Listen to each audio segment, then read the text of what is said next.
Ravi de vous retrouver sur les antennes de la télévision nationale. Au sommaire de ce journal, à travaux de l'exposition universelle 2025 à Osaka, le Premier ministre, chef du gouvernement, est sur place. Amadou Uriba a rencontré le président de l'Agence internationale de coopération japonaise.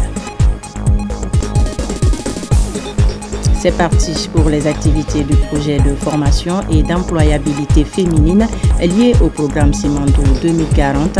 À travers cette initiative, l'ONG Force des femmes compte faire de la participation des femmes à ce programme une réalité. Et nous irons à l'Abbé où le Forum des cadres participe activement au développement local pour cette édition du Donki l'Abbé. Le Focal a initié plusieurs activités, notamment l'assainissement du marché central. C'est tout pour les titres.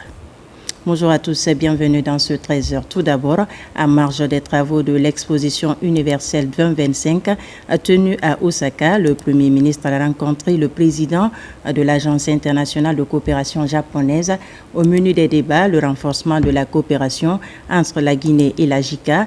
De là, Amadou Uriba a rencontré le chef de cabinet du gouvernement japonais. Au nom du président de la République, il a émis le souhait de voir le Japon contribuer davantage au développement socio-économique de la Guinée. Kabasuma Hadi Kamara. L'exposition universelle Osaka 2025 présente un pari sur l'avenir, mêlant ainsi ambition du développement durable, rayonnement international et dynamisme économique. C'est pourquoi, dans le cadre du raffermissement des relations bilatérales entre le Japon et la Guinée, le Premier ministre Amadou Uriba a mis à profit son séjour à Tokyo pour se rendre au siège de l'Agence internationale de coopération japonaise, JICA.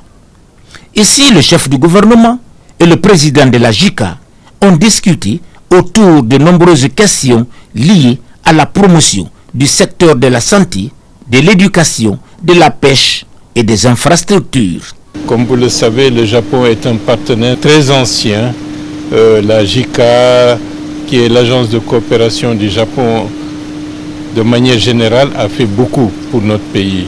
L'Institut national, l'INSP de Koya, et tant d'autres ponts de la Sumba, le pont de Kaka, et d'autres des écoles. Vous savez, les écoles Afrikof et d'autres types d'écoles à l'intérieur du pays, tout cela, c'est le fruit de la coopération avec le Japon. Quant au président de la JICA, Dr Tanaka Akihito, il a saisi l'occasion pour saluer les initiatives prises par la Guinée dans le cadre de la réalisation des projets exécutés en Guinée par la JICA. Nous avons le plaisir honoré de discuter avec le monsieur le Premier ministre qui a émis des évaluations très hautes de notre coopération japonaise jusqu'à aujourd'hui et il a parlé de espoir de notre coopération dans le futur. Donc pour cela, nous sommes très heureux pour cela. Le Premier ministre a également eu un entretien avec le chef de cabinet du gouvernement japonais. Les deux hommes ont échangé autour de la relance de la coopération bilatérale entre Conakry et Tokyo. Au nom du président de la République, le général Mamadi Doumbouya, le Premier ministre a invité le pays du soleil levant à contribuer davantage à la transformation économique de la Guinée. Oshimasa Ayasi a rassuré que le Japon continuera à contribuer à la stabilité et au développement des infrastructures en Guinée. La deuxième personnalité de l'exécutif japonais a salué le programme de développement endogène de la Guinée porté par le programme Simandou 2040 et ses innovations. Il a émis le souhait que ce programme soit aligné sur l'agenda 2063 de l'Union africaine et inspire d'autres pays. Le ministre de l'Information et de la Communication poursuit son programme de relance des sites de diffusion pour faciliter l'accès au programme des médias de service public. Fanasuma a visité le site de Kakulima où d'importants travaux ont été réalisés ces 4 derniers mois. Il s'agit de rendre ce site de diffusion opérationnel après plusieurs années d'attente. Plus de détails avec Yerno Ousmane Diallo. C'est le chemin qu'il faut emprunter pour atteindre le sommet du Kakulima où le ministre de l'Information et de la Communication, Fana Souman, vient de réaliser un des vieux rêves du département. À près de 1000 mètres d'altitude, cela fait plus de 15 ans que le ministère cherche à rendre concrètement opérationnel le site de diffusion au sommet de cette montagne pour garantir une couverture efficace de toute la Basse-Guinée et une partie du reste de la Guinée en télé et en radio. Pour surmonter les difficultés liées notamment à l'accès à l'énergie et qui entravaient la bonne exécution de ce projet, le ministère a opté pour le solaire afin d'alimenter les émetteurs de la radio et de la télévision nationale, de la RKS ainsi que la radio rurale de Kindia. Star Times a appuyé techniquement le ministère de l'Information et de la Communication qui finance intégralement ce projet capital dans le programme de couverture intégrale du territoire par les médias publics. Pendant la journée, ce sont les panneaux qui fonctionnent, le temps d'ensoleillement. Et après le temps d'ensoleillement, ce sont les batteries qui prennent la redondance et qui fournissent l'énergie. Et si toutefois les batteries se déchargent à un niveau, nous avons incorporé un système qui permet encore de charger les batteries, même sans le courant électrique, et qui permet de recharger les batteries comme si c'était les panneaux encore qui fonctionnaient la nuit. Donc, ce qui fait qu'avec cette hauteur de 940 mètres et un pylône de 110 mètres, les populations auront les informations en temps réel, la télé, la radio en même temps, pour pouvoir capter à une très grande distance. Au total, 84 panneaux solaires sont installés pour alimenter la trentaine de batteries intelligentes et fournir plus de 500 kVA par jour.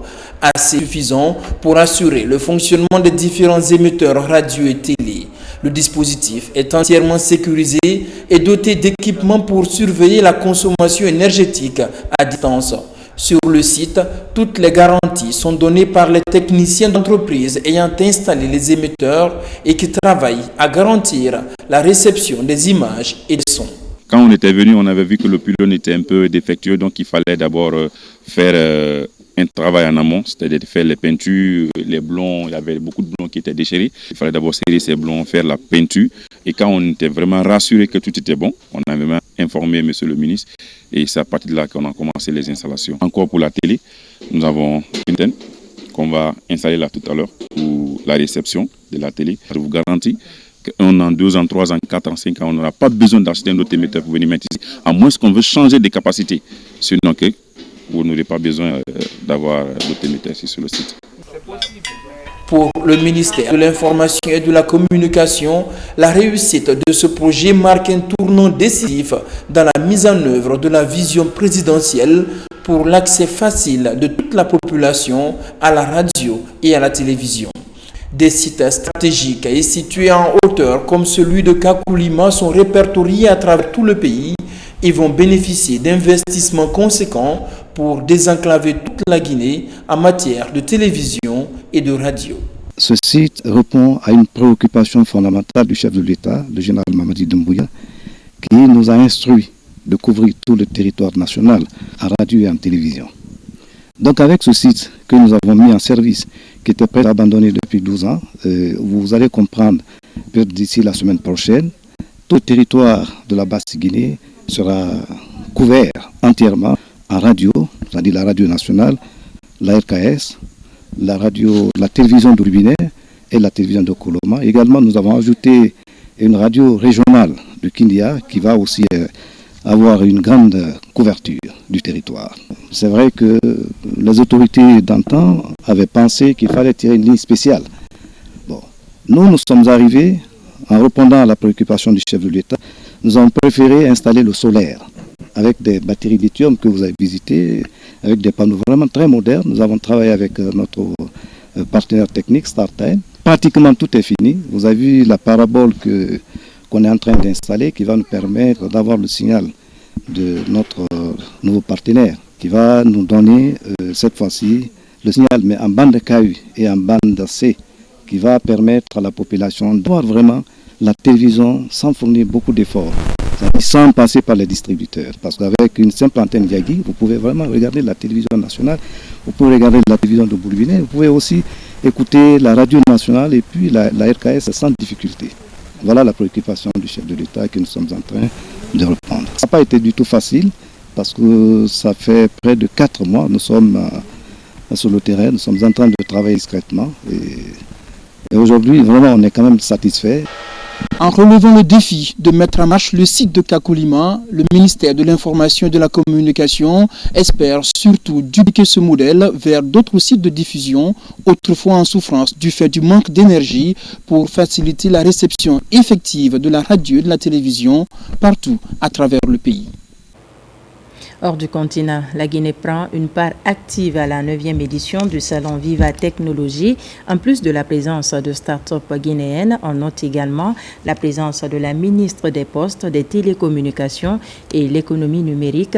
Rose Poula Plissemo entend ainsi promouvoir les talents guinéens dans le domaine de l'innovation technologique et tisser des partenariats avec des entreprises qui pourraient investir dans notre pays.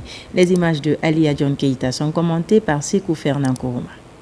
Ce vendredi 13 juin, notre pays est la star de l'événement. Entrepreneurs, investisseurs, membres de la diaspora guinéenne, influenceurs technologiques sont tous aux côtés de la délégation guinéenne. La présence de la Guinée à ce grand rendez-vous de l'innovation s'inscrit dans le cadre d'une action voulue par le gouvernement avec comme vision la valorisation des talents locaux, ce qui pourrait nourrir des opportunités en la matière et promouvoir l'innovation au plan national. Je suis très heureux de pouvoir collaborer avec la Guinée et Madame la Ministre pour le développement d'une autorité de protection des données au bénéfice bien entendu des habitants de la Guinée, mais aussi du développement des technologies et de l'essor économique de ce riche pays.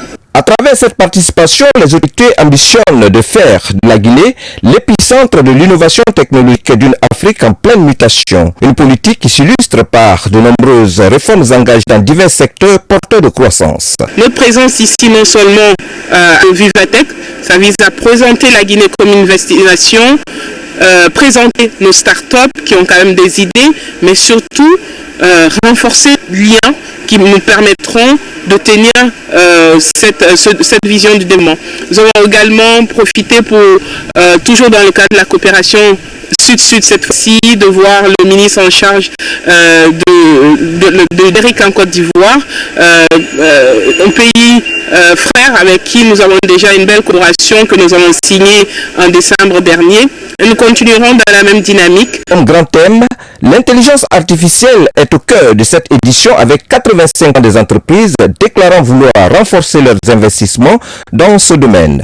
Pour ce qui est des industries créatives, elles explorent comment les technologies redéfinissent la création et l'expérience culturelle. S'agissant du bien-être et de la santé mentale, Vivatech valorise les startups qui innovent pour améliorer la santé, l'inclusion et la qualité de vie. Je vous l'annonçais dans les titres, c'est parti pour les activités du projet de formation et d'employabilité féminine lié au programme Simandou 2040. À travers cette initiative, l'ONG Force des femmes compte faire de la participation des femmes à ce programme une réalité. Et c'est autour d'un plan quinquennal qui consiste à former 500 femmes chaque année et va toucher les préfectures de Beila, Labé, Bouquet, Forêt-Caria et Kankan. Abdul Karim Kamara, compte rendu. La gente féminine plus que jamais déterminée à combattre les peurs et le recul. Les notes qui retentissent sur le balafon de Dame Yéli-Guinée donnent le ton de ce changement. Un engagement lié à la participation des femmes au programme Simandou 2040. Il s'agit du projet de formation et d'employabilité féminine PROFEF, dont les activités sont lancées devant ce parterre de personnalités innées par Force des femmes. Le programme Simandou 2040 incarne un projet structurant pour la Guinée. Et il serait inconcevable que les femmes soient les grandes oubliées de ces ambitions nationales. C'est pourquoi nous, Force des femmes, insistons sur la formation professionnelle, acceptable comme des conditions essentielles à une participation féminine significative. L'occasion est mise à profit pour présenter les ambassadrices du PROFEF. Les actions du projet portent sur un plan quinquennal qui consiste à former 500 femmes chaque année à Conakry et dans l'arrière-pays dans les compétences liées au projet Mandou. En tant qu'ambassadrice, je veux être ce trait d'union entre ce projet, la société dans laquelle je travaille. Donc c'est d'encourager les dirigeants qui sont dans ma société à cette discrimination positive et à embaucher les jeunes filles dans ces métiers techniques. Dans le même registre, un panel haut de gamme est tenu par des experts sur plusieurs questions portées sur la formation et l'employabilité des femmes, et les panélistes sont issus des entités comme la société civile, le secteur public et privé. Ce qui est intéressant avec les industries culturelles et créatives, c'est vraiment cet aspect qui favorise la création de beaucoup d'emplois et accessible aussi avec la place que peuvent avoir les femmes dans ce secteur-là. Il suffit de mettre en place des programmes spécifiques qui peuvent être dédiés aux femmes. À l'image du programme Simandou 2040, un catalyseur d'emploi, des formations techniques et de développement communautaire, dans lequel les femmes doivent pleinement trouver leur place. Notre ministère aujourd'hui travaille en ce sens, en s'assurant que les dynamiques économiques majeures soient pensées avec une approche genre et que les bénéfices du développement atteignent équitablement les femmes et les hommes. Le plan d'action du PROFEF connaîtra 3 phases, à savoir la conception du projet, la mise en place de la formation et le suivi et insertion professionnelle. La phase formation va toucher les zones de Beila, Labé, Boké, Forêt-Caria et Cancan. Et puis, les acteurs du projet NBS Forêt guinéenne multiplient les rencontres avec les femmes évoluant dans ces zones d'exécution. C'est dans le cadre de la lutte contre le changement climatique. Un document est élaboré pour réduire la coupe abusive du bois et les feux de brousse. Moussa Bangora. Les porteurs du projet NBS Forêt guinéenne du Centre d'études et de coopération internationale CECI multiplient le dialogue à tous les niveaux. Après Kindia, les acteurs se retrouvent à Conakry. C'est pour la validation au niveau national des résultats des enquêtes réalisées auprès des femmes dans les zones couvertes par le projet Forêt-Caria et Kindia dans le cadre de la lutte contre le réchauffement climatique. Le message que nous envoyons, c'est un message fort d'abord à l'adresse des femmes pour qu'elles puissent utiliser les connaissances, notamment leur savoir local, dans le cadre de la protection de la nature et également solliciter les autorités au niveau national pour la prise en compte de ces recommandations-là dans les politiques sectorielles. À partir de cette étude, nous connaissons qu'effectivement, négliger les connaissances de ces femmes, négliger les connaissances locales de la biodiversité, c'est vraiment une erreur qu'il faut corriger. En plus de la préservation de la biodiversité, les préoccupations des femmes ont été aussi prises en compte. Les projecteurs sont braqués sur les vertus des produits et plantes médicinales qui ont tendance à disparaître. Des stratégies sont envisagées pour valoriser les ressources. Nous voudrions nous assurer au niveau national aussi que les points de vue, les aspirations, les priorités des parties prenantes nationales sont présentes dans cette démarche, mais aussi nous voudrons nous assurer que ça ne soit pas juste une étude de plus dont les résultats vont rester dans un tiroir ou dans un armoire. Ceci plusieurs fois. Le projet CECI nous a enseigné plusieurs fois. Au retour dans les communautés, nous passerons les messages pour mieux préserver l'environnement. Mais tout, avec les objectifs de développement durable, des recommandations ont été faites pour la restauration des forêts dégradées. Là-dessus, d'utiles conseils ont été prodigués aux femmes, réduire considérablement la coupe abusive du bois et les feux de brousse, source de sécheresse. Dans l'actualité allemande, un prélude au dénombrement principal du 4e recensement général de la population, 26 000 candidats suivent actuellement une formation à Conakry. Le secrétaire général du ministère du Plan et le directeur national de la statistique ont visité les sites pour évaluer le niveau des préparatifs. Au finish, 23 000 seront retenus pour fournir des données fiables afin d'orienter les politiques publiques en Guinée. Mohamed Chérif Kamara, Moussa Namina Keita. Ils sont au total 26 000 candidats actuellement en formation en vue de déploiement sur le terrain pour le dénombrement principal du recensement général de la population et de l'habitation RGPH4. Le secrétaire général du ministère du Plan et de la coopération internationale, accompagné du directeur général de l'Institut national de la statistique, INS, a effectué une visite sur plusieurs sites de formation à Conakry. Le besoin est de 23 000 Nous avons pu réunir 26 000 candidats qui vont suivre cette formation et à l'issue de laquelle des évaluations seront organisées pour retenir les 23 000 qui seront finalement déployés sur le terrain pour le dénombrement principal du recensement général de la population et l'habitation. À l'issue de cette formation, une évaluation rigoureuse sera organisée pour sélectionner 23 000 agents recenseurs. Leur mission consistera à collecter des données fiables et actualisées, indispensables pour la planification et la mise en œuvre de politiques publiques efficaces en République de Guinée. C'est une formation qui va prendre 14 jours dans les salles et 2 jours aussi sur le terrain. Après, il va y avoir ici la formation des chefs d'équipe, après une évaluation qui sera faite pour prendre les meilleurs comme étant le chef d'équipe. Après les 2 jours ici de formation des chefs d'équipe, il va y avoir un déploiement sur le terrain. Cette formation se déroule très bien, dans de bonnes conditions, dans toutes les 13 communes de la région de Conakry. Le recensement général constitue un outil fondamental pour le développement du pays. La réussite de cette opération dépendra non seulement de l'efficacité des agents recenseurs qui seront bientôt déployés sur le terrain. De côté de l'AB, le Forum des cadres de l'AB participe activement au développement local pour cette édition du Donki l'AB. Le FOCAL a initié plusieurs activités, notamment l'assainissement du marché central avec à la clé des outils appropriés, mais également le FOCAL a fait un don de moto aux 28 présidents de conseils de quartier. Abdoulaye Ningilande Diallo commente les images de Saraftine Diallo. La vision du Forum des cadres de l'AB et de contribuer au développement de la préfecture. Il réunit en son sein des fils et filles résidents et ressortissants. Cette année, le FOCAL a marqué son 2e anniversaire par des activités comme l'assainissement du marché central, le don des motos aux 28 présidents de conseils de quartier, des casques de protection aux taximotards et des outils d'assainissement à la commune urbaine. Le FOCAL, c'est un réseau de cadres qui se donne comme objectif d'améliorer en fait le niveau d'entraide entre les fils de l'AB qui travaillent dans l'administration publique. Nous travaillons également à soutenir les services déconcentrés et décentralisés de l'État qui interviennent dans la préfecture de l'AB.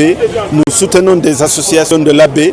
La cérémonie de remise des motos, casques et outils d'assainissement a mobilisé les autorités locales et religieuses et les bénéficiaires. Depuis sa création, le FOCAL ne cesse d'apporter sa pierre angulaire pour le développement de l'AB.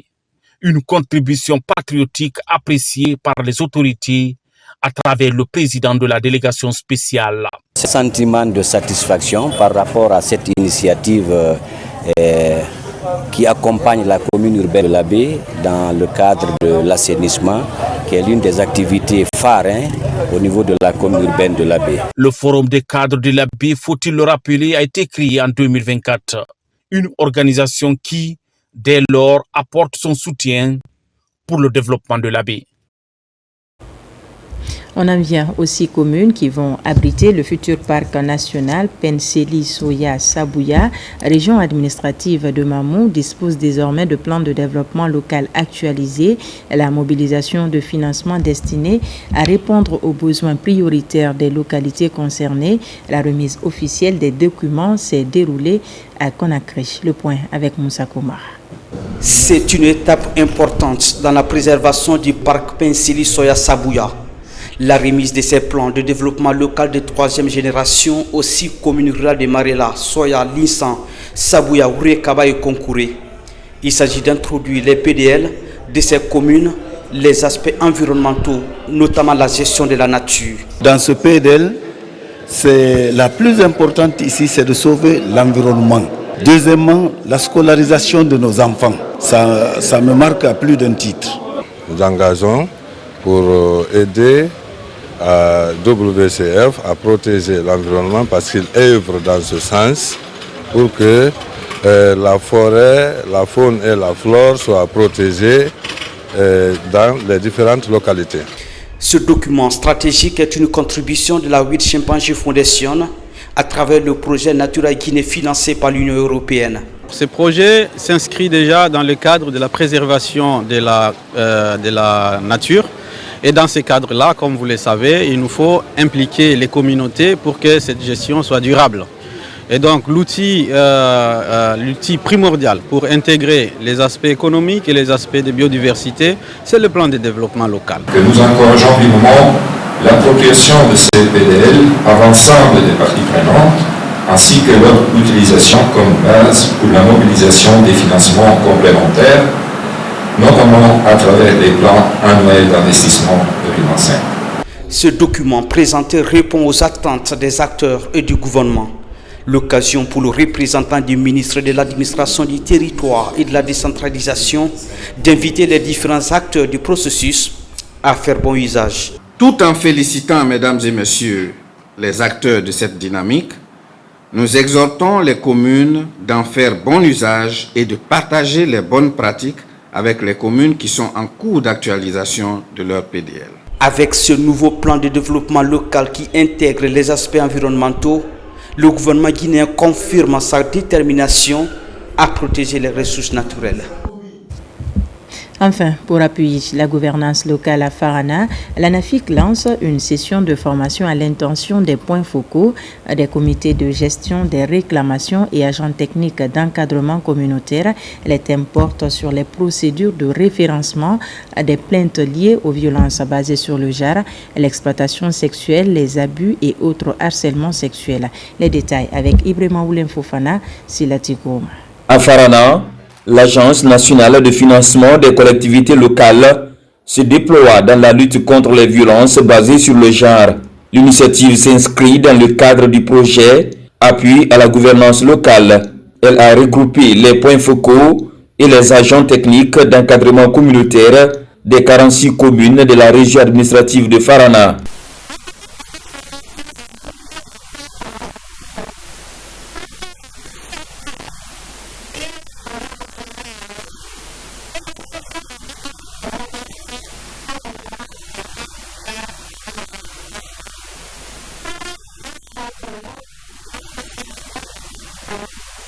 Et je profite de cette occasion pour vous inciter à dénoncer et à refuser toute survivante ou à risque de violence basée sur le genre et harcèlement sexuel. Pendant 4 jours, ces représentants des 46 communes de la région administrative de Farana sont outillés sur les techniques de lutte contre les violences basées sur le genre, les abus et harcèlements sexuels, les procédures de référencement, des plaintes sensibles liées à l'exploitation, abus et harcèlement sexuel ou encore le code de conduite individuelle. Je vous invite, sous la supervision des agents techniques d'encadrement communautaire, d'organiser et de partager dans le but d'être au même niveau de compréhension et de pratique de ces connaissances acquises aux autres membres, surtout avec la participation active des citoyens en général. Je suis très ravi d'avoir pris part à cette formation. Les femmes subissent certaines pratiques aujourd'hui liées au manque de moyens. Au terme de la présente formation, ces agents techniques d'encadrement communautaire seront outillés sur le code de conduite individuelle avant de le signer, chacun pour le bien des collectivités, sans violence basée sur le genre. Voilà qui m'a fait à ce journal. Merci de nous avoir reçus chez vous. L'actualité se poursuit sur notre site le www.rtgguinée.info. On se retrouve à 17h pour d'autres informations de la Guinée, notre paradis, terre de richesse et d'innovation.